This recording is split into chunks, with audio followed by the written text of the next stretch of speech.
하나님께서 오늘 이 시간 가운데 주신 말씀은 창세기 12장 1절로 9절까지의 말씀입니다.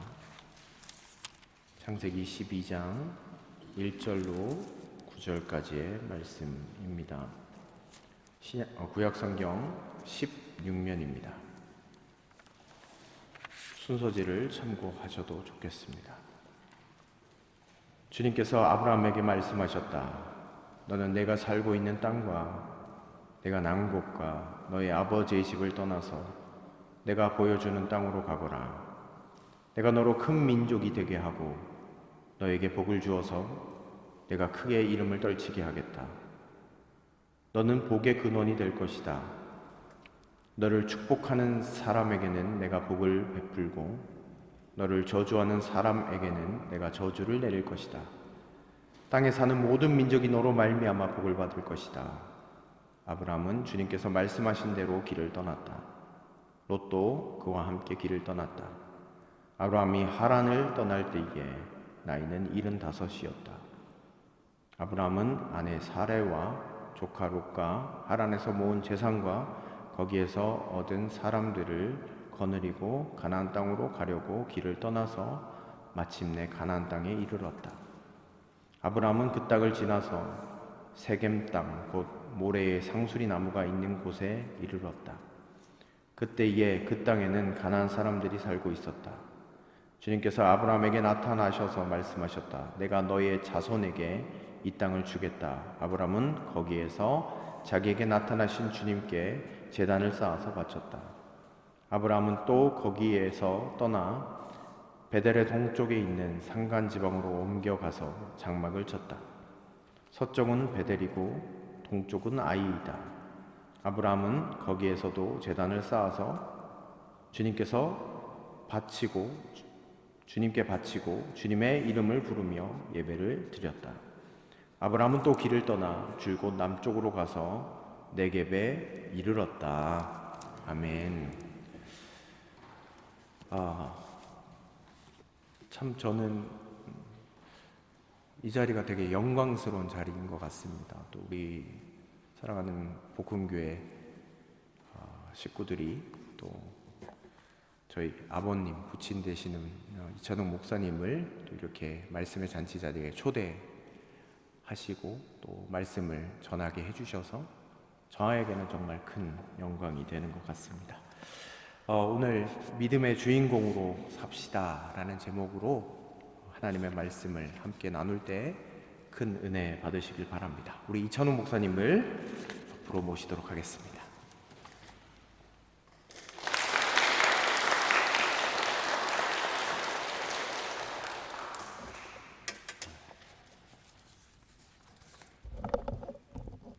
네, 반갑습니다. 이요한 목사의 아버지입니다. 감사합니다.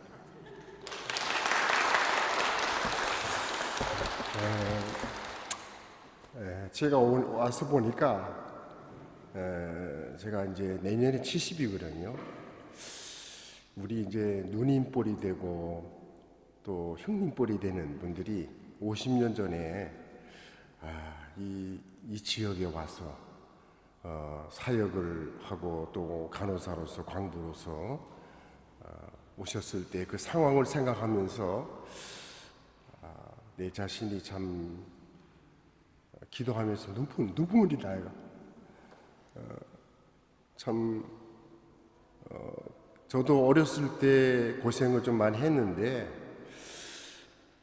여러분들이 이 땅에 와서 얼마나 수고를 하셨을까.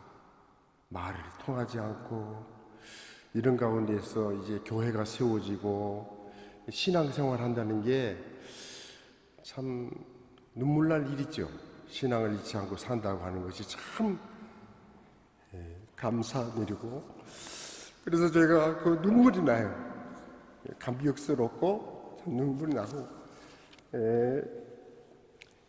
제가 이제 은퇴를 하고 나서 편안한 마음으로 이제 아들한테 와서 여행도 좀 하고 그렇게 하려고 그랬는데, 하나님이 또 서재기 우리 성 장로님이 지난해 우리 교회를 갑자기 오셨어요. 갑자기 오셔가지고 예배에 한번 참석을 하시고 올해 제가 장로를 은퇴하려고 하는데 한번 꼭 오세요. 그런데 사실 이제 그 한국 교회의 사정은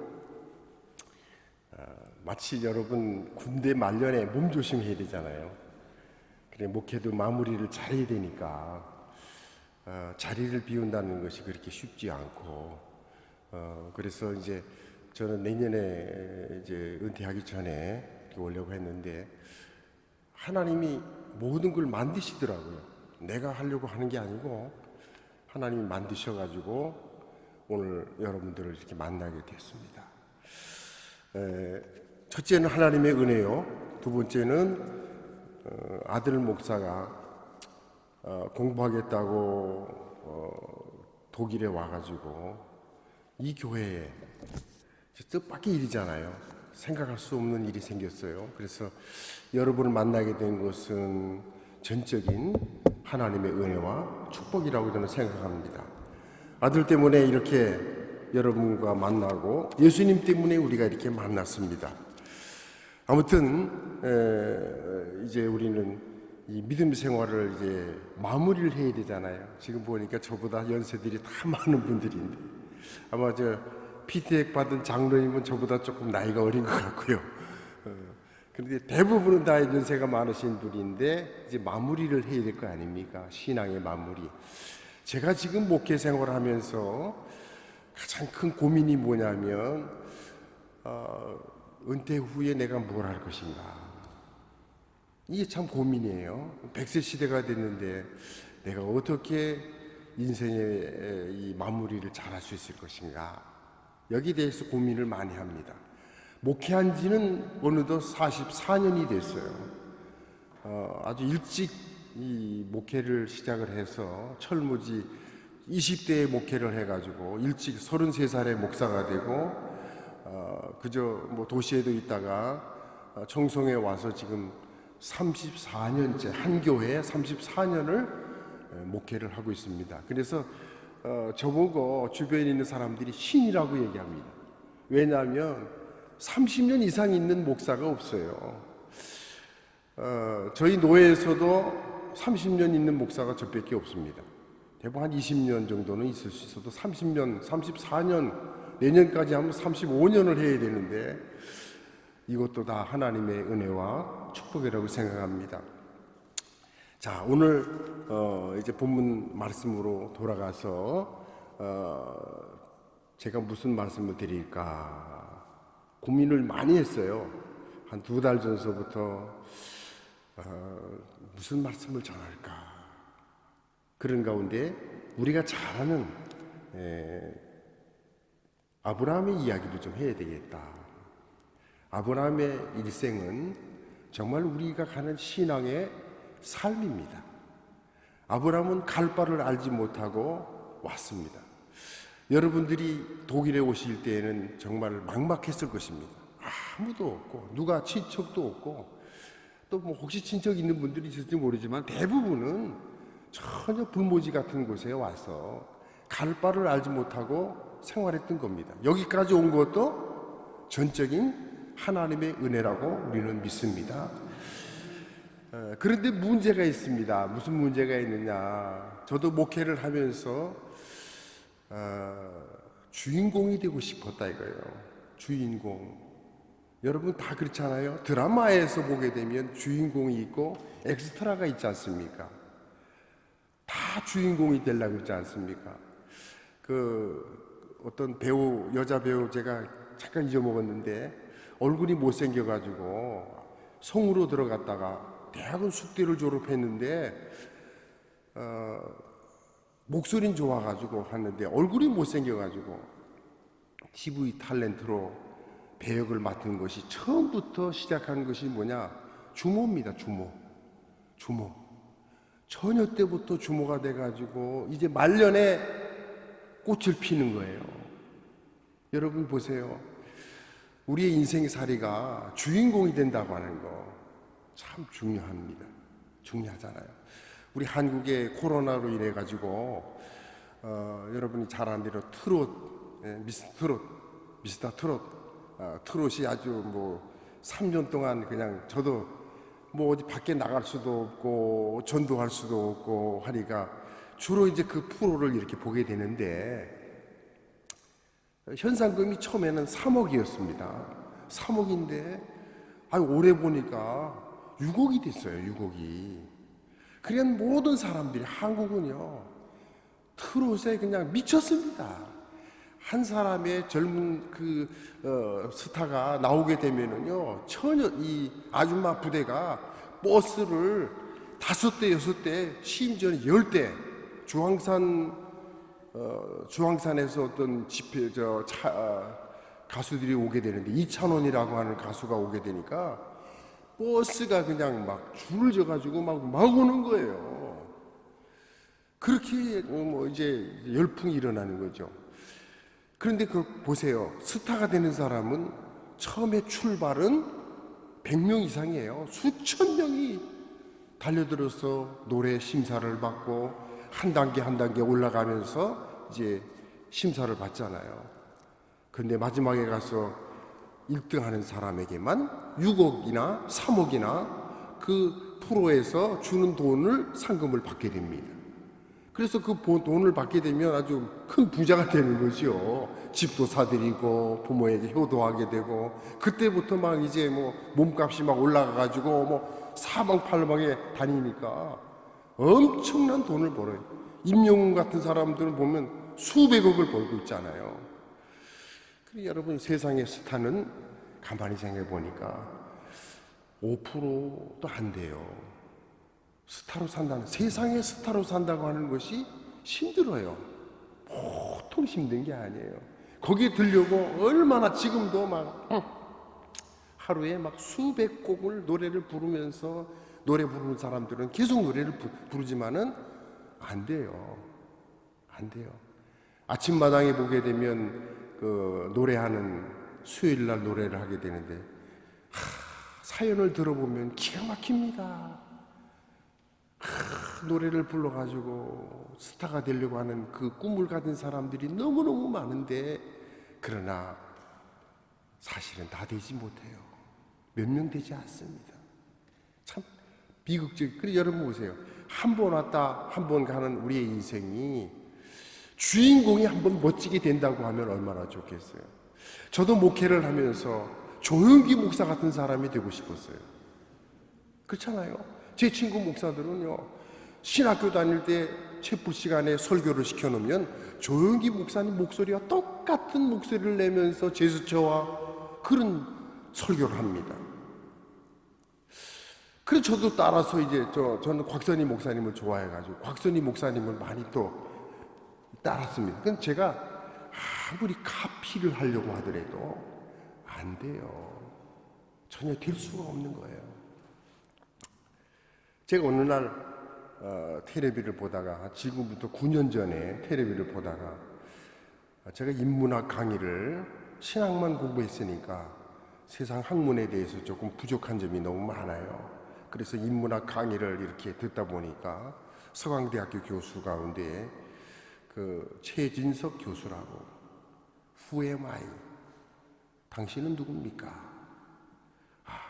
이 강의를 딱 듣는 순간에 제가 제 자신을 발견하게 되었습니다. 뭐 예수 만난 거는 제가 74년도에 만났지만은 지금까지 내 인생이 카피 인생이었다. 카피 인생. 카피 인생이 뭔 줄 알아요? 스타를 따라가는 겁니다. 세상 사람들이 생각하는 게 뭐예요? 돈 많이 버는 사람 따라가는 거예요. 우리 한국에는 프로들이 많은데 이제 무슨 프로가 있냐면은 그 서민갑부라는 프로가 있어요. 서민들 가운데 참 노력해서 돈을 벌었어요. 돈을 벌어가지고 막 참 진짜 요리를 잘해가고 뭘 해가 장사를 해가지고 돈을 버는 사람. 또 부자농부.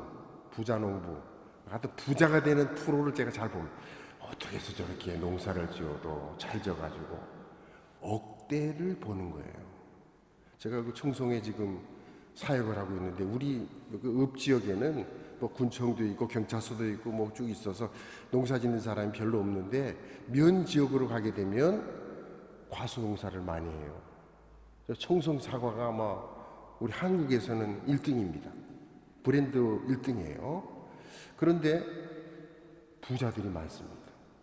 한 3,000평만 하면 억대 이상 올립니다.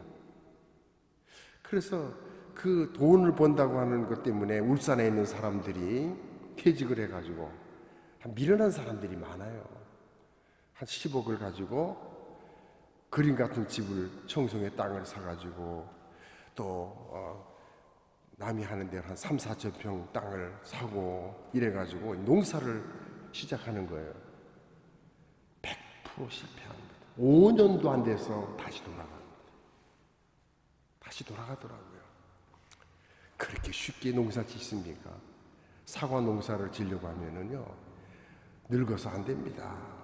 적어도 한 40대에 들어와서 사과 농사 잘 짓는 사람 밑에서 3년 이상을 배워야 됩니다. 그리고 외지에서 들어오면 땅값이 비싸요. 비싸게 삽니다. 그러나 거기서 머슴살이를 하면서 배우면서 있다 보면 노인들이 땅을 그냥 값싸게 줍니다. 땅을 놀릴 수가 없으니까. 그래서 농사를 지어야 되는데 사람들은 남이 잘 된다 그러면은요, 농사도 남이 잘 된다 그러면 따라가면 100% 실패입니다. 우리 인생도 마찬가지예요.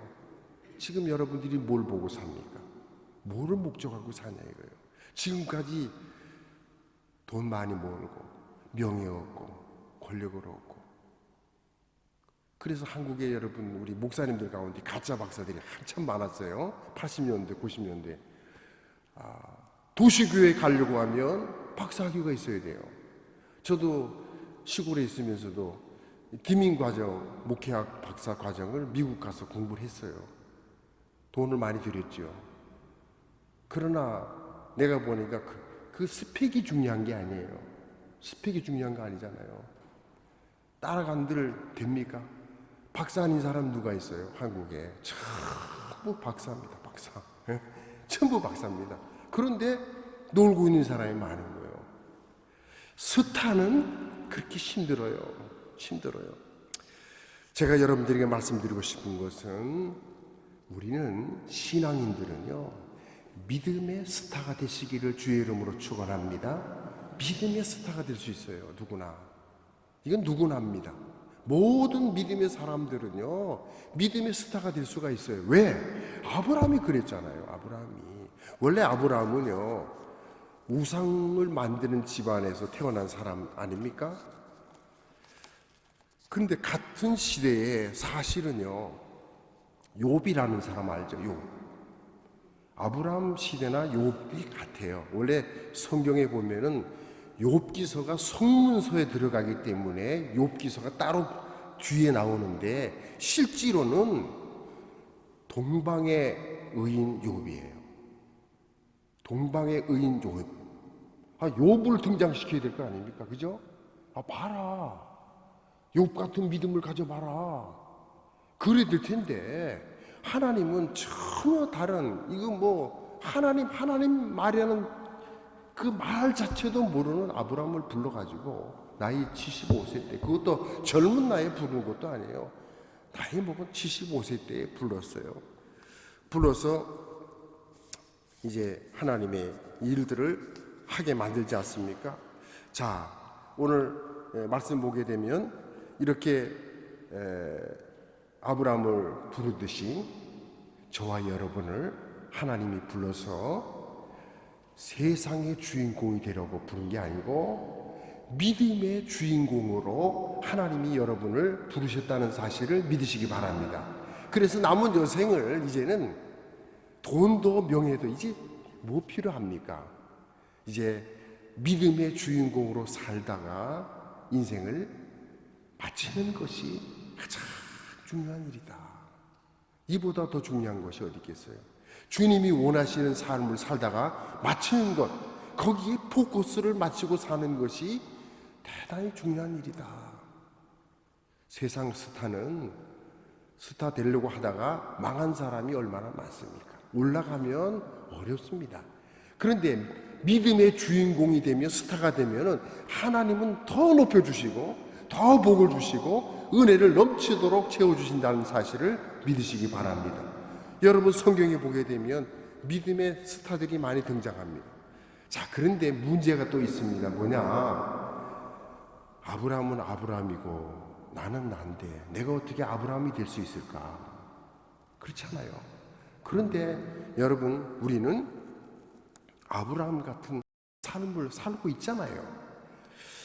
여러분 우리가 이론과 실제가 있습니다. 그렇잖아요. 이론과 실제가 있습니다. 세상의 모든 책들은 이론과 실제가 있는데 이론과 실제라고 하는 것이 무엇일까요? 이론이라고 하는 것은 실제가 있었기 때문에 그 실제를 기록하는 것입니다. 내가 경험한 것, 내가 발견한 것을 기록하는 것이 이론입니다. 그러나 성경 말씀은 이론이 아닙니다. 교훈집이 아닙니다.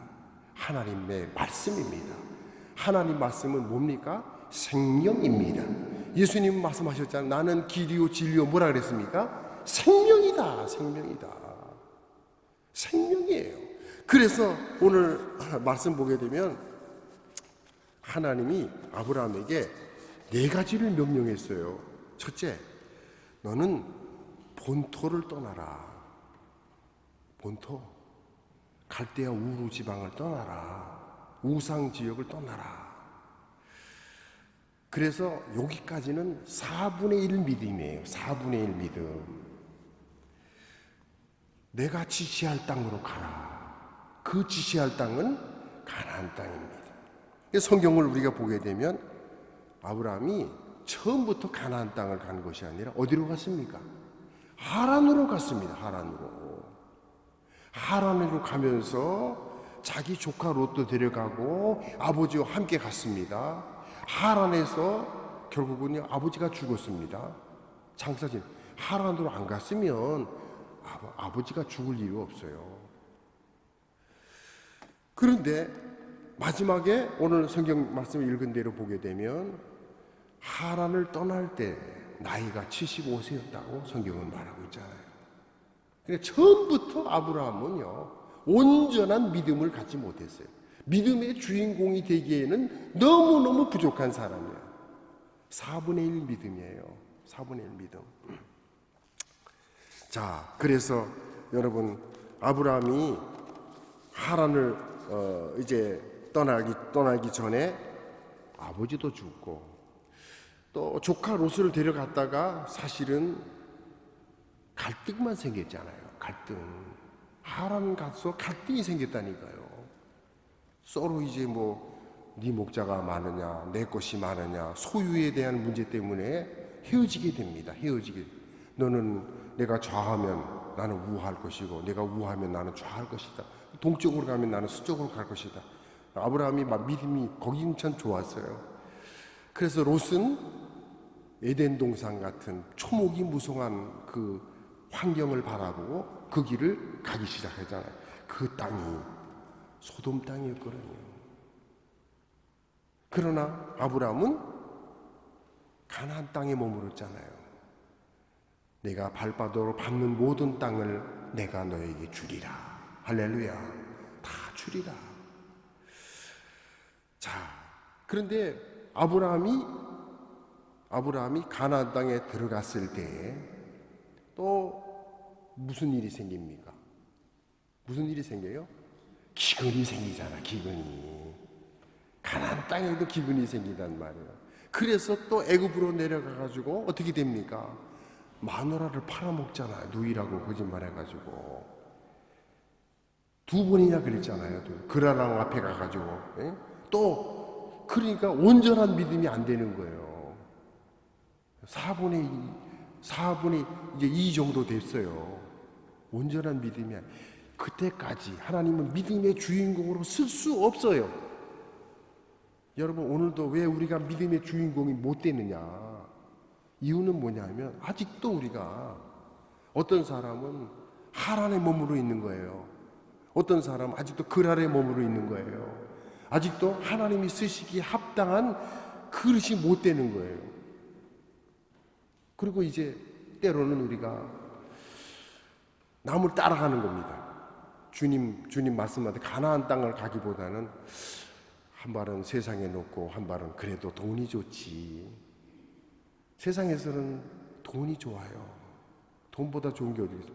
여러분, 참 이제 한국이 조금 잘 살게 됐어요. 제가 이렇게 여행을 이렇게 아들하고 하다 보니까 한국 사람이 없는 곳이 없어. 일본 사람 찾아보기 힘들고 중국 사람 아니면 한국 사람이에요. 그렇게 여행을 많이 다니고요. 특별히 동남아시아 쪽으로 많이 가는데, 베트남 쪽에 우리 목사님들이 이제는 목사 수양회를 주로 외국으로 나갑니다. 전부 다. 제가 목사가 됐을 때는요, 어디 갔느냐? 수안보 온천에 갔습니다. 온천에. 길그 간다 그래봐 수안보 온천인데, 요즘은 간다 그러면 심지어 이제 뭐 포항 쪽에 있는 목사님들은 어디로 오느냐? 동유럽으로 가고요. 막 비행기 타고 막 오는 거예요. 그만큼 풍요로운 삶을 우리가 누리고 있는 거죠. 그러니까 세상에서도 돈이 좋아요. 그런데 사실은 보게 되면 이게 이제 문제가 있는 거예요. 자, 여러분 보세요. 복음이라고 하는 것 도대체 뭘까요? 가난한 자의 복음은요, 병 나는 것이 복음이에요. 그렇잖아요? 가난한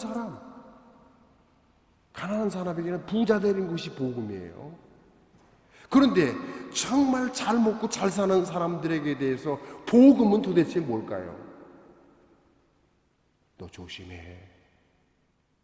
너 그렇게 살면 안 돼. 난 그것을 터득했어요. 여러분, 코로나가 됐는데 제 자랑이 아닙니다. 우리 교회에서는 예배를 한 번도 정부 시책에 따르지 않았습니다. 난 죽음을 각오했습니다. 6.25 사변 때 우리의 신앙의 선조들은요, 피난 가면서도 성가대 조직해가지고 예배를 드렸답니다. 그 코로나가 무서워가지고 우리 한국 사람들은 너무 순종을 잘합니다. 그래서 우리 장로님들이 예배 드리지 맙시다. 나는 그거를 용납할 수 없다. 나를 감옥에 집어넣어도, 무슨 법을 걸어서 나를 감옥에 집어넣는다고 하든 나는 예배는 드려야 된다. 그래서 우리 교인들한테 이제 뭐 100여 명 되는 성도니까 새벽에 많이 나와라. 공무원들이 주로 언제 나오느냐? 11시에 나오거든요. 11시에. 11시에 나올 때는 장로님만 나오시오. 15명 이하는 되니까 장로님하고 하니까 한 12, 13명 되더라고요. 이렇게 뭐 군에서 나와서 보니까 한 10대 사람 앉아 있으니까 뭐 그냥 보고 가더라고요. 주로 이제 새벽에 많이 나오고 9시에 나와서 예배 드리고 3부 예배를 봤어요. 그리고 다 보지요. 여러분, 예배가 생명 아닙니까? 자, 예배를 어느 교회에서는 안 보다 보니까 이런 현상이 일어나는 거예요. 무슨 현상이 일어나느냐? 어떤 할머니가, 목사님이 코로나 때문에 교회 나오지 마세요. 교회를 안 나왔어요. 4개월을 안 나왔어요. 오늘까지 4개월이 지난 뒤에 교회 나오세요 하니까 이 할머니가 하는 얘기가 이해입니다. 목사가 성도들에게 교회를 나오지 말라고 얘기할 권한이 있습니까? 어느 때는 교회를 나오라고 그러고 지금 와서 교회를 나오라고 합니까? 이게 무슨 얘기입니까? 당신이 목사입니까? 그런 얘기 아니겠어요? 당신이 목사입니까? 이 목사님이 할 말이 없어요. 자, 오늘 우리가 모든 사람들이 풍요 속에 이렇게 잘 살고 있지만 우리가 잃어버린 것이 뭐냐? 믿음의 본질을 잃어버린 거예요. 믿음의 본질. 주님이 원하시는 믿음의 주인공으로 쓰임 받을 수 없는, 회중은 많으나 정말 쓰임 받는 사람이 없잖아요. 제가 아들과 함께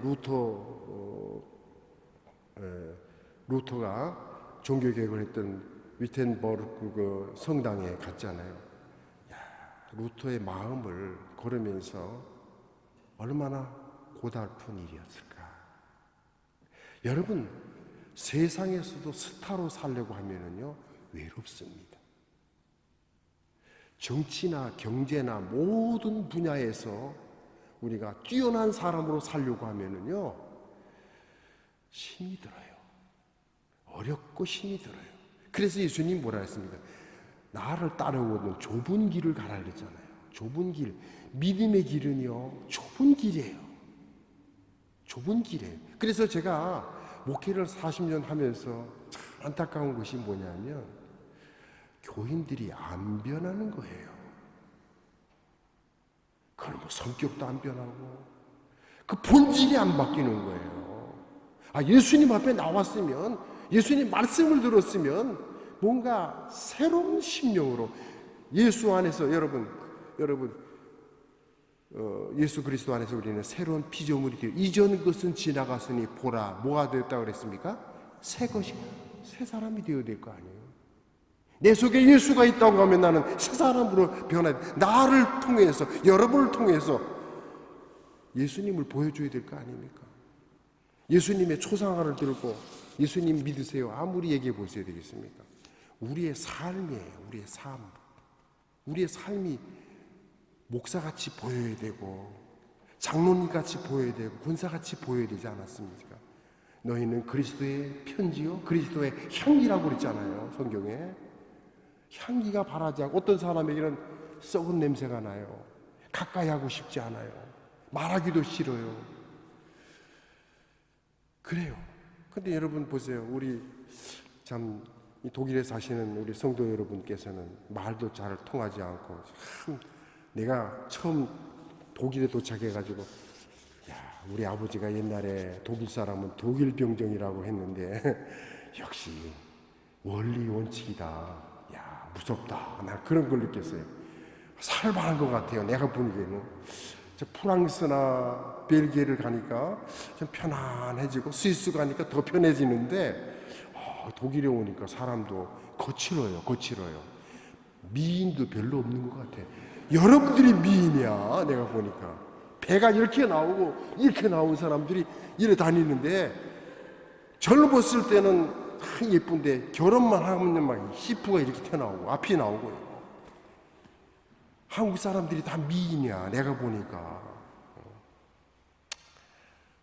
오늘 사랑하는 우리 성도 여러분, 우리는 믿음의 본질을 찾아가야 돼요. 나는 누구인가? 제가 최구 교수의 말을 좀 드릴게요. 시간이 많이 됐는데, 이분의 얘기를 제가 보다 보니까 장자의 얘기를 하더라고요. 장자 얘기를 하는데, 무슨 얘기를 하냐면, 어떤 왕이 글을 읽고 있었어요. 글을 딱 읽고 있는데 수레바퀴를 만드는 평생을 그 마차 수레바퀴를 만드는 사람이 있었어요. 근데 하필이면 수레바퀴를 만드는 사람이 이 제후 왕에게 얘기하기를, 왕이요, 지금 보는 책이 무슨 책입니까? 아니야, 이놈아, 내가 읽는 책을 네가 아냐? 성인들이 읽는 책이야. 이때 수레바퀴를 만드는 이 사람이 무슨 얘기를 하냐면, 왕 앞에 못할 말을 합니다. 왕이요, 지금 왕이 읽는 것은 조백입니다. 이게 무슨 얘기냐면, 조백이라는 말이 뭐예요? 술찌꺼기예요, 술찌꺼기. 못할 말을 한 거죠, 술찌꺼기라는 얘기를 하면. 그리 왕이 화가 나가지고, 야, 내가 누군 줄 아느냐? 내 말 한마디면 너는 죽어. 그러면 그것이 조백이라고 하는 것이 술찌꺼기라고 하는 것을 증명해봐라. 증명을 하지 않으면 내가 너를 죽이겠다. 그렇잖아요. 술찌꺼기 같은 책을 읽다 이거예요. 아무 의미도 없는 거, 그 성인들의 글을 읽는 것이 조백이라. 그거 읽을 필요 없습니다. 이것을 설명하라고 할 때 고개를 숙이면서 얘기합니다. 왕이 그것은 분명히 조백이지만은 내가 그걸 알았으면은 내가 왕이 되지 않겠습니까? 그러면서 하는 말이요. 내가 수레바퀴를 깎고 있는데 어떤 때는 잘 깎아져 가지고 수레바퀴가 잘 돌게 되는데 어떤 때는 잘못 깎을 때는 뻑뻑해서 수레가 잘 안 돈다는 거예요. 그래서 이것을 이론적으로 설명할 수 없기 때문에 모든 것이 내 손에 있다는 거죠. 내 손에. 내 손에 달려있는 것이기 때문에 내 손에 달려있는 것을 자식에게 줄 수가 없다는 거예요.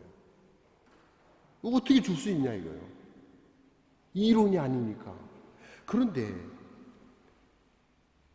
왕이 읽고 있는 성인의 책은 그들이 느끼고 경험한 것을 기록한 것이며 이미 썩은 술찌꺼기 같은 버릴 수밖에 없는 책입니다. 왜?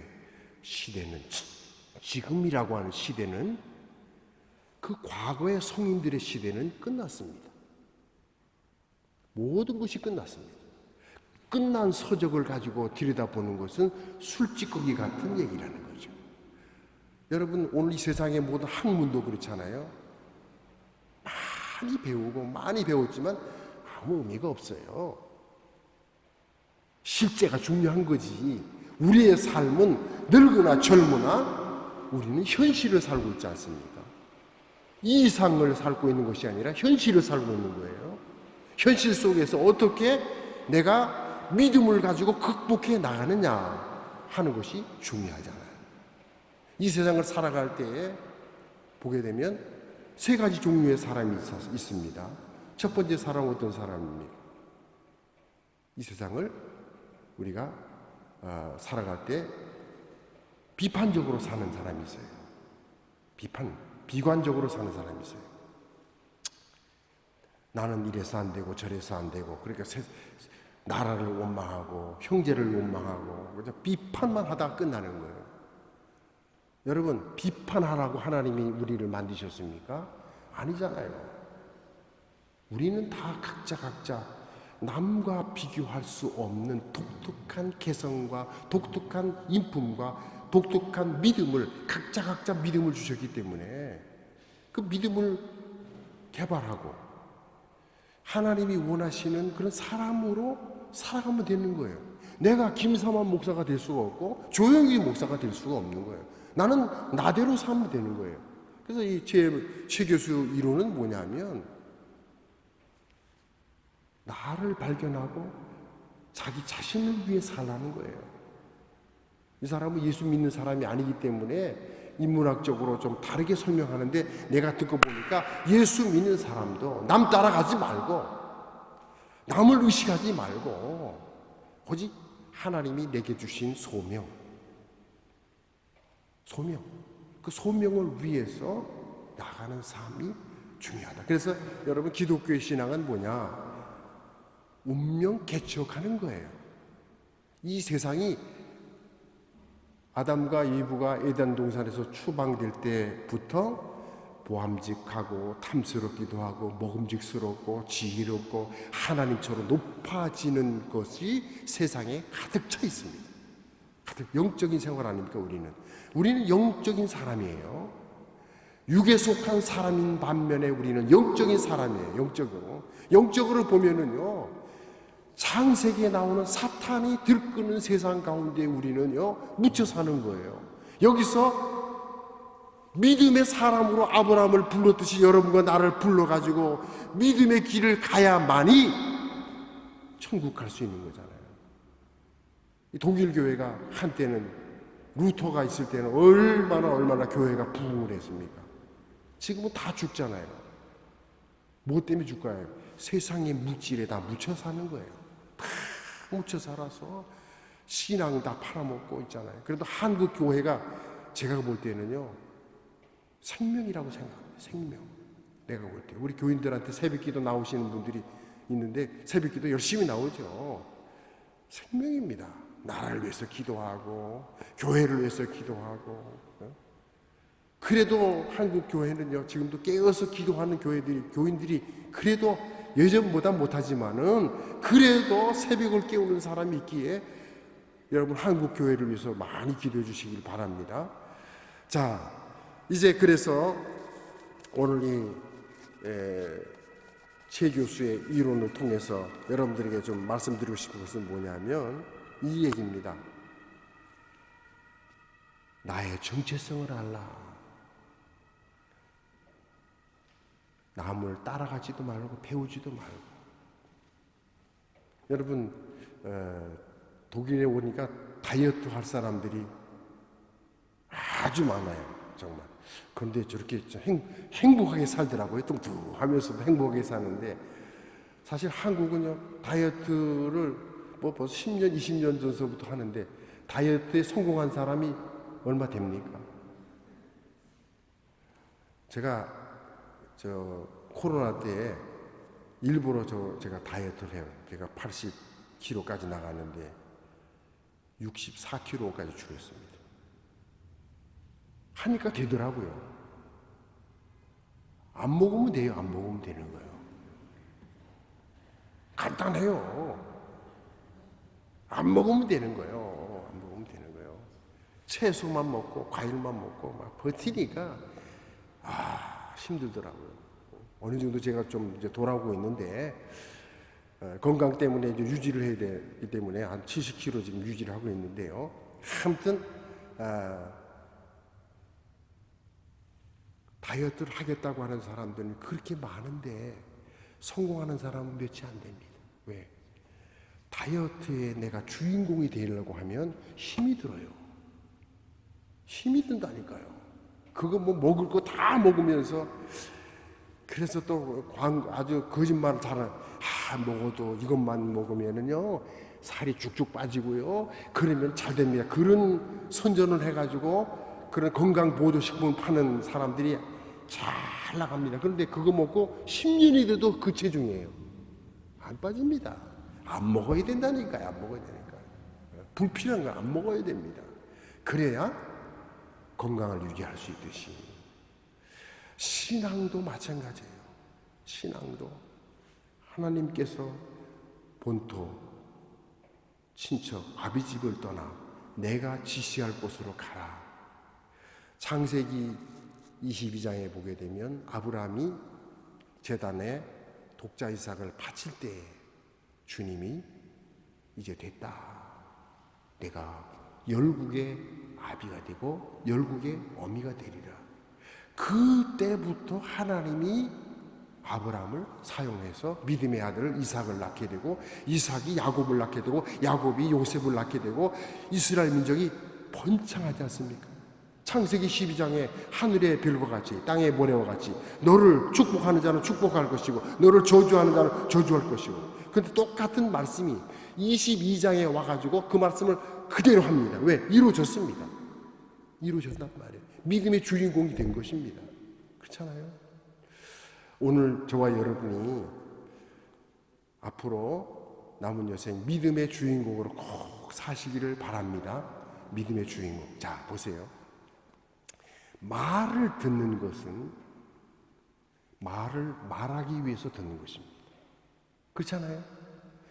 말을 자꾸 듣는 것은 언젠가 나도 저 사람처럼 말을 하는 사람으로 변화되기 위해서 배우는 거 아니겠어요? 공부하는 것도 그렇잖아요. 내가 왜 공부를 합니까? 공부하는 이유가 뭐예요? 나도 언젠가는 남을 가르치는 사람으로 살고 싶은 마음이 있기 때문에 공부하는 거 아니에요. 나이 60이 넘으면은요, 제가 우리 저 후배 목사님도 나이 이제 한 50 넘으면 공부하지 마. 내가 그랬어요. 그랬더니 목사님 무슨 소리냐. 야, 이 사람아, 신학교에서 몇 년 공부했나? 어디 따라서 공부해? 나는 그래서 하여튼 부지런히 저도 카피 목회를 많이 했거든. 카피 목회. 응? 카피 목회. 솔직히 얘기합니다. 뭐 어느 교회에서 이제 무슨 전도를 잘한다. 300명 모이는 교회 만들고 뭐 500명 모이는 만 따라가서 막 배우는 거예요. 전도학교 훈련도 하고 제자 훈련도 하고 막 열심히 배웠습니다. 우리 교인들이 얼마나 피곤한지 모릅니다. 피곤하게 목회했습니다. 막 그냥 40일 철야 기도도 하고 뭐 리레이 40일 철야 리레이도 시키고 말이에요. 막 별의별 일이 다 했어요. 근데 다른 교회가 막 하니까 나도 뭐 따라서 하는 거예요. 막 하는 거예요. 야, 이 보통 힘든 게 아니에요. 그리고 맥이 쫙 빠지더라고. 야, 이게 이래서 되겠는가? 카피하는 거예요. 카피하는 거예요. 하나님이 내게 주신 사명이 있잖아. 여러분에게 주신 사명이 있다니까. 어떤 사람은 기도 열심히 난 기도 열심히 해야 되겠다. 어떤 사람은 전도를 열심히 한다. 나는 봉사를 열심히 한다. 하나님이 주신 직임이 다 있어요. 그 사역만 감당하면 하늘의 별과 같이 믿음의 주인공이 될 수 있다는 사실을 믿으시기 바랍니다. 자, 60이 넘어서 50이 넘어서 뭘 배운다고 여러분 뭐 서당에 가가지고 뭘 배운다고 하고 나는 배우는 거 싫은 사람이 이제는 그렇게 배웠으면 됐는데 뭘 배우겠습니까? 설교를 얼마나 많이 들었습니까? 이제는 설교를 들었다고 하는 그 설교를 듣고 난 뒤에 이제는 그 신앙을 가지고 나가서 복음을 전하는 사람이 믿음의 주인공이 아니겠어요? 언제까지 맨날 배우고 있어요? 언제까지 시키는 대로 하겠습니까? 이제 그만 좀 들었으면 됐잖아요. 그렇다고 해서 교회 나오지 말라는 얘기는 아니에요. 예배는 드려야 되겠지만은 그러나 배울 대로 여러분 이제 우리 교회도 만학도 한 분 계시는데 미국에서 초등학교밖에 못 졸업을 못 해가지고 한 72살 돼가지고 청송 초등학교 중학교 1학년 들어갔어요. 교복을 입고 내가 왜 들어간다고 그랬더니 목사님이요. 내가 영어를 미국에 가도 영어를 못 해가지고 알아듣지도 못하고 그래서 애들은 다 잘하는데 나는 못해가지고 그래서 지금 고등학교 이제 졸업합니다. 곧 졸업하는데 졸업하면 또 대학에 가겠습니까? 그러니까 그래서 내가 잘됐다. 거기서 끝나라고. 뭘 더 배웁니까? 나이 70이 돼가지고 일생을 배우려고 다닙니까? 그분은 못 배웠기 때문에 그렇잖아요. 그 고등교육 이상 배웠으면은 거기서 끝나야지. 그 배우는데 평생을 죽을 때까지 뭘 쓰고 앉아있고 뭘 이렇게 하면 아니에요. 믿음의 주인공은요. 그래 되는 게 아니에요. 주님이 주신 달란트 그잖아요. 5달란트, 2달란트. 그 달란트를 참 꽃을 피워야 될 거 아닙니까? 꽃을 피워야 되겠다. 그런 고민을 하세요. 주님이 기뻐하시는 이제 내가 들었습니다. 내가 이제 사람이 5분 전에 되어질 일을 알고 있다고 하면 그 사람은 반드시 성공할 수 있다는 거죠. 잘 모르니까. 근데 그 예감이라는 것이 다 가질 수 있는 것이 아니잖아요. 영적인 예감이 필요한 거잖아요. 영적인 예감. 그래서 우리가 믿음이라고 하는 것은 영적인 예감을 말하는 거예요. 교회가 어려움을 당하는 곳은 영적인 예감을 가지고 있는 사람은 알아요. 제가 목회를 40년 하면서 교회가 시험이 들 때가 있더라고요. 나는 이미 알고 있었어요. 노예가 막 어려움이 있었는데 어려움이 있는 것도 제가 봤어요. 보게 되더라고요. 신비한 일들을 저는 많이 경험했습니다. 교회를 성전을 짓는데, 여러분 보세요. 성전 짓는데 얼마나 기쁜 일입니까? 성전 짓는데 마귀의 역사가 막 들끓기 시작하는 거예요. 무시무시한 마귀가 집단들이 등장하기 시작하는데, 영적으로 보니까 참 기가 막힌 일이에요. 그냥 기도했죠. 기도하다 보니까 그 마귀 사탄의 세력은 예수의 이름으로 다 나가게 되는 놀라운 역사가 일어나게 되었습니다. 한 가지 믿음이라고 하는 단어는 아나시스타시스라는 얘기인데, 이것은 뭐냐면 부활의 능력입니다. 부활의 능력.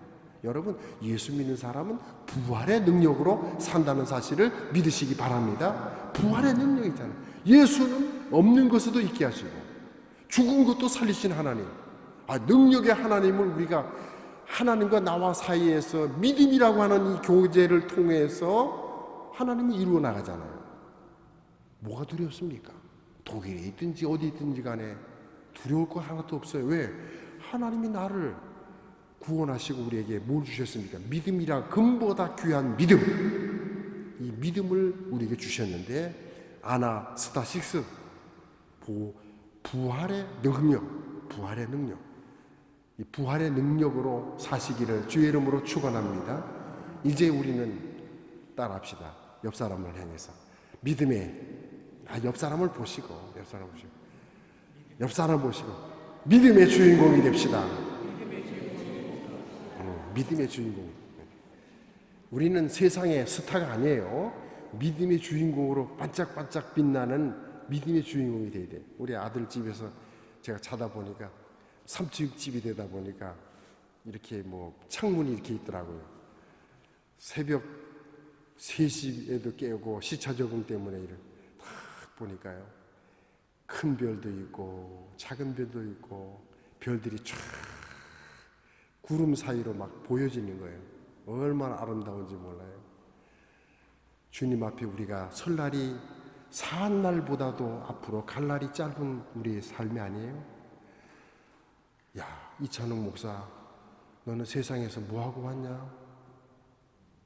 네 자식이나 구원하고 왔냐? 그게 두렵지 않아요? 우리가 주님 설날이 가까워졌는데 주님 앞에 서는 날 우리는 무엇을 가지고 주님 앞에 설 것인가? 이게 중요하잖아요. 아브라함 같이 그래도 이삭이라고 하는 아들을 주셔서 그거 끝까지 믿고 기다리다가 결국은 아브라함이 온전한 믿음에 이를 때 결국은 독자 이삭을 바쳤잖아요. 그 믿음 때문에 이삭, 참 순종을 잘하는 이삭을 만들었잖아요. 그 이삭을 통해서 또 야곱을 낳게 되고, 야곱을 통해서 이스라엘 민족이 이루어지잖아요. 하늘의 별과 같은. 여러분들이 독일 땅에 살아도 우리의 후손들을 위해서 기도 많이 하셔서 정말 예수 믿기가 어려운 환경이야. 내가 보니까 이게 제가 볼 때 축복이 아니야. 축복이 아니야. 마냥 축복은 아니에요. 잘 사는 게 축복입니까? 절대로 아니에요. 한국도 지금 점점 교회가 쇠퇴해지고 있어요. 축복이 아닙니다. 적당한 게 좋아요. 부하지도 않고 또 가난하지도 않고 그 상태가 좋지. 이 부해지니까요, 무엇이 없어지느냐? 인간미가 없어져요. 인간미가. 정이 없어져요. 그리고 점점 교회를 멀리합니다. 이 물질이라는 것은 마귀가 아니에요. 물질은 마치 뭐가 왔습니까? 불과 같아요. 불은 어떻습니까? 불은 가까이 하면 타 죽어요. 또 너무 멀리 하면 춥습니다. 적당한 거리가 중요한 거예요. 적당한 거.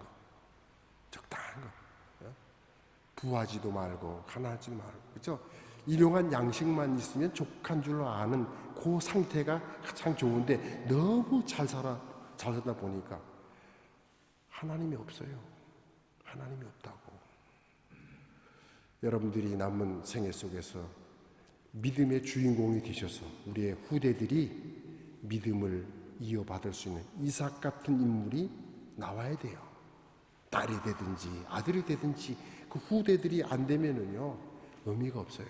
그래서 하나님 어떻게 하든지 내 후대들이 이 불모지같이 영적으로 물질의 풍요로움 속에서 이 혼탁한 이 시대 속에서 복음의 본질을 잃어버린 독일 교회, 그러나 우리 한국 사람들이 이 믿음의 본질을 찾아갈 수 있는, 복음의 빛을 발할 수 있는 그런 삶을 살아갈 수 있는 저와 여러분이 되기를 주의 이름으로 부탁을 드립니다. 꼭 믿음의 주인공이 됩시다.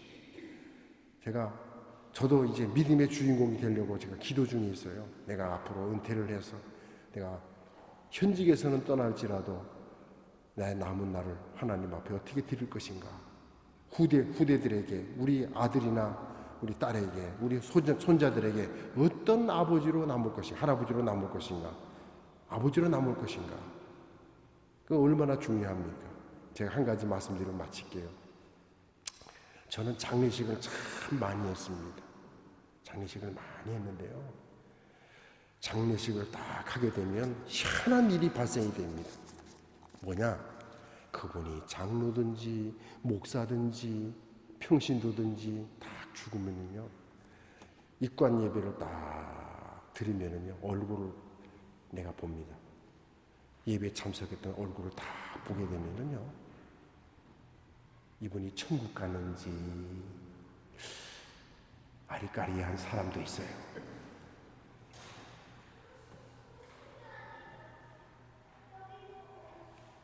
직분을 가지고 있어도요, 돈밖에 모르고 인색하고 배려심이 없고 자기만 알고. 교인들이 장례식을 치르면서요, 딱 보면은요, 참 안됐다. 아무개 장로가 죽었는데 참 안됐다. 우리 교회에 꼭 필요한 사람이다. 꼭 필요한 참 기도하는 권사였다. 기도하는 권사가 죽었을 때 보니까요, 막 슬퍼하는 거예요. 그런데 어떤 권사가 죽으니까 얼굴에 잘 죽었다. 잘 죽었다. 그러면 되겠어요? 내가 죽었을 때, 야, 우리 교회에 꼭 필요한 사람이었다, 이 사람이. 제가 노아인이 한 사람이 교회에 나왔는데 얼마 나오지 않아서 세상을 떠났어요. 근데 남의 물건을 잘 훔쳐요. 지능이 5살입니다. 5살. 나이는 저 나이가 같은데 거의 70이 다 된 사람인데, 그 길거리 지나가다도 이렇게 사과가 이렇게 상자에 있으면 그냥 집어넣고 그래서 쫓아가 보면 뭐 그 집에 가 있는데 말을 알아듣지 못하니까 어떻게 할 수도 없고. 그래서 제가 이제 어떻게 교회를 나오셨어, 그분이. 내가 이제 한글을 조금 아니까 글을 써가지고, 남의 물건을 훔치면 나쁜 사람입니다. 그러니까 고개를 끄덕끄덕해요. 그때부터는 이제 이분이 안 해요. 잘 훔치지 않더라고요. 그 전에 보니까는 그 구운에서 꽃을 이제 그 가로 주로 주변에 꽃을 많이 심어요. 많이 심어요. 독일은 별로 그렇게 없던데 한국은요, 도시마다요, 다리 이런 데 보면 꽃이 막 만발합니다. 꽃 갖다 심고요. 봄서부터 가을까지 꽃을 다 갖다 놔요. 막 도로가에 막 심고 막 그래요. 거기 있는 걸 잔뜩 가지고 우리 집에 온 거예요. 갖다 놓은 거예요. 이 심으래요. 그래서 이거 어디서 가져왔냐 그랬더니 말도 안 하고 가버리더라고요. 알고 보니까 훔쳐온 거예요. 이분이 예수 믿고 이제 제가 한글을 써가지고 이야기를 이제 나누고 막 그래요. 꼭 교회 오면은 뒤에 있는 컵을 다 꺼내가지고 끝이 닦아가지고 교육관에 이제 다 청소를 다 해요.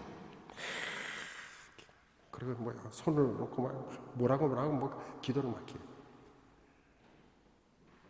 그런데 이제 그분이 갑작스레 고혈압이 돼가 뇌출혈로 세상을 떠났어요. 떠났는데 장례식을 딱 하게 되는데 성도들의 얼굴을 딱 보니까요, 편안해요. 아유, 하늘나라 잘 갔다. 그분이 하는 일인, 처음에는 도둑질도 하고 그랬는데 그분이 하는 선한 일들을 알아요, 교인들이. 작은 일이지만은 그가 할 수 있는 일은 그거밖에 없는 거예요. 교회 교육관 청소하고 물컵 이제 쓰된 물컵을 다 씻어가지고 소독기에 넣고 그 일을 하는 거예요. 열심히 하라, 열심히 하라. 내가 박수를 막 쳐주고. 하늘나라에 나는 그분은 천국 간 것을 나는 확신하게 되었습니다. 비록 이 세상에서는 인정받지 못했지만은 그러나 멸시받고 천대받았지만은 하나님 앞에서는 의인이 된 거예요. 의인이 된 거예요. 오늘 우리가 이렇게 모여서 말씀 잔치를 나누게 되는데 제가 뭘 알겠습니까? 그러나 오늘 믿음의 조상이었던 아브라함 같이 주님이 인정할 수 있는 주님, 오늘 저와 여러분이 주님이 인정받으면 되는 거예요. 믿음의 꼭 주인공이 되시기를 주의 이름으로 부탁을 드립니다. 기도합시다. 거룩하신 하나님, 은혜를 감사합니다. 저희들을 하나님의 자녀로 불러주시고 금보다 귀한 믿음을 주신 것을 감사드립니다. 50년 전에 이 땅에 아버지 하나님 근로자로 이렇게 와서 50년의 세월을 보냈습니다. 어느덧 이제 주님 만날 날이 가까운 우리 장로님, 권사님들, 집사님들 하나님 기억하여 주시옵소서. 아버지 하나님 그 고난 중에서도 끝까지 믿음을 지키고 살아왔습니다. 이제 남은 여생 믿음의 주인공으로 살다가 주님 앞에 설 수 있는 큰 복을 내려 주시옵소서. 예수님 이름으로 기도드리옵나이다. 아멘.